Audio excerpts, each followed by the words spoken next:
A Maiduguri-based lad, Abba Mohammed, has invented a cooking stove that runs on water and fuel. The fabrication, according to him, will tackle high cost of gas which many Nigerians can't afford. The use of firewood for cooking contributes to greenhouse gas emission and climate change, which pose a significant threat to the earth and humanity. But improved cookstoves such as cooking gas, electricity, and other alternative options help reduce health problems and environmental impacts. The rising cost of gas, which has become a burden for many Nigerians, inspired Abba Mohammed, a resident of Maiduguri, the Borno state capital, to fabricate a cooking stove that runs on water and petrol.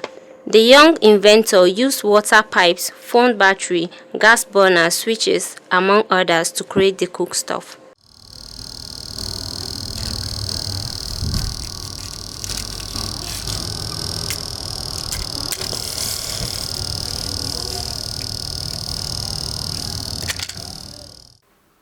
Don kuma na yi abubuwa da dama, ɓangaren zane-zane, ɓangaren kere-kere, na yi abubuwa da dama, kuma har yanzu da gaskiya ban daina ba, ina kan yi. I source the scraps from spare part dealers. I've done a lot of designs and fabrication in the past 10 years. I refused to be discouraged despite people's thoughts on what I do. I created this stove because most people can't afford gas, so with fuel it will be easy, but I'm disturbed that fuel too is so expensive. He lives with his mother and other siblings who found Abba's talent unique and hopeful he will get the needed support to help him achieve his dream. Na ba shi ƙarfin gwiwa dai a kai, yawwa to har abin da yana daɗa wannan da wanda suke ramat ma sai su zo yi musu drawing, ka gani.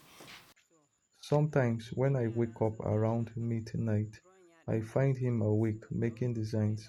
I have been supportive, but it's not enough. If he could get a scholarship to improve on his craft, I will be very happy. To gaskiya tun tashi na dai, ni na tashi da ina son irin kayayyakin da ya shafi engineering wannan na ƙere-ƙeren fasaha. I love engineering related work, and so I have a lot of fabrication ideas I want to bring to life. I would love to contribute my quota as a youth of this country, knowing well that we need development. Safia Mohammed, Abba's mother, Abba Mohammed, has begun a new project. A battery power generator can power an entire house. With the necessary support, he believes he can make it happen. Blessing Marvin, Kama TV.